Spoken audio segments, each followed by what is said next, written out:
Hi friends, welcome. ഇന്ന് നമ്മൾ എളുപ്പത്തിൽ ഉണ്ടാക്കാൻ പറ്റുന്ന ഒരു ഈസി ബ്രേക്ക്ഫാസ്റ്റ് റെസിപ്പിയാണ് തയ്യാറാക്കുന്നത്. അപ്പോൾ അതിനായിട്ട് അവൽ എടുത്തിട്ടുണ്ട്. 1 കപ്പ് അവലാണ് എടുത്തിരിക്കുന്നത്. ഏത് അവൽ വേണമെങ്കിലും നമുക്ക് ഇതിന് വേണ്ടിയിട്ട് ഉപയോഗിക്കാം. ഞാനിവിടെ വെളുത്ത അവലാണ് ഉപയോഗിച്ചിരിക്കുന്നത്. അപ്പോൾ ആദ്യം ഇതൊന്ന് പൊടിച്ചെടുക്കാം. അപ്പോൾ പൊടിച്ചെടുക്കണമെന്ന് നിർബന്ധമൊന്നുമില്ല.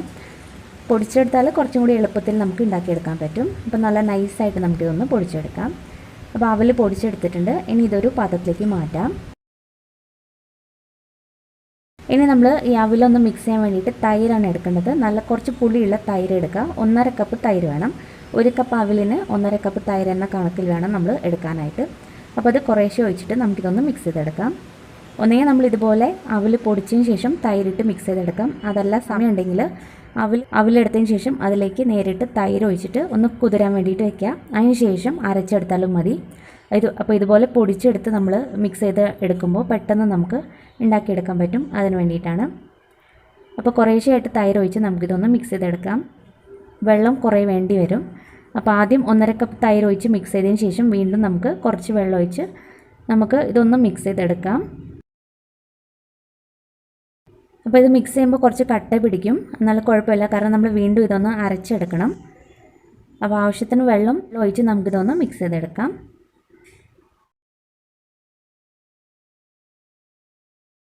നമ്മളിത് മിക്സ് ചെയ്തെടുത്തിട്ടുണ്ട്. ഇനി ഇതൊന്ന് മാറ്റി വയ്ക്കാം. ഇനി നമുക്ക് റവയാണ് വേണ്ടത്. 1.5 കപ്പ് റവ വേണം. വറുത്ത റവ വേണം ഉപയോഗിക്കാനായിട്ട്. 1 കപ്പ് അവിലിന് 1.5 കപ്പ് റവ എന്ന കണക്കിലെടുക്കുക. ഇനി ഇതിലേക്ക് 1 കപ്പ് വെള്ളം കൂടി ഒഴിച്ചിട്ട് ഇതൊന്ന് മിക്സ് ചെയ്തെടുക്കാം. അപ്പോൾ ഇതൊന്ന് മാറ്റി വയ്ക്കാം. നമ്മൾ അവലൊന്ന് അരച്ചെടുക്കുന്ന സമയം വരെ ഈ റവയൊന്ന് മാറ്റി വയ്ക്കാം. കൂടുതൽ സമയമൊന്നും വെക്കേണ്ടി വരില്ല.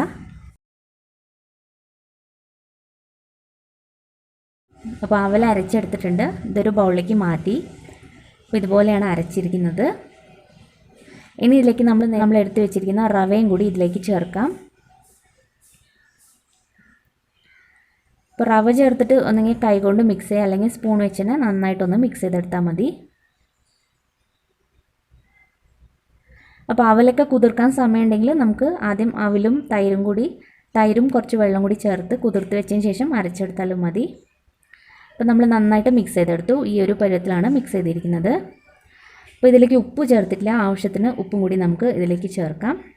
നമ്മൾ മിക്സ് ചെയ്യുന്ന സമയത്ത് കുറച്ച് കട്ടിയിൽ തന്നെ മിക്സ് ചെയ്തെടുക്കുക. പിന്നീട് വേണമെങ്കിൽ നോക്കിയിട്ട് നമുക്ക് വെള്ളം ചേർത്താൽ മതിയാവും.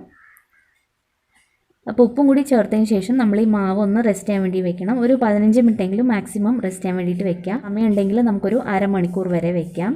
പക്ഷേ മാക്സിമം 15 മിനിറ്റെങ്കിലും ഇതൊന്ന് റെസ്റ്റ് ചെയ്യണം. എന്നാലേ റവയൊക്കെ ഒന്ന് കുതിർന്ന് കിട്ടുള്ളൂ.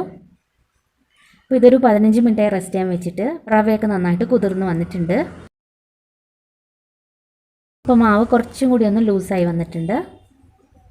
മാവ് ഒന്നും കൂടി ഒന്ന് സോഫ്റ്റായി കിട്ടാൻ വേണ്ടിയിട്ട് നമ്മളിതിലേക്ക് ബേക്കിംഗ് സോഡ ചേർക്കുന്നുണ്ട്. അപ്പോൾ ഒരു 1/2 ടീസ്പൂൺ ബേക്കിംഗ് സോഡ നമുക്ക് ഇതിലേക്ക് ചേർക്കാം. ഒന്നെങ്കിൽ ബേക്കിംഗ് സോഡ ചേർക്കാം, അല്ലെങ്കിൽ ഈനോ ചേർത്താലും മതി. ഇതൊന്ന് മിക്സ് ചെയ്തെടുക്കാം.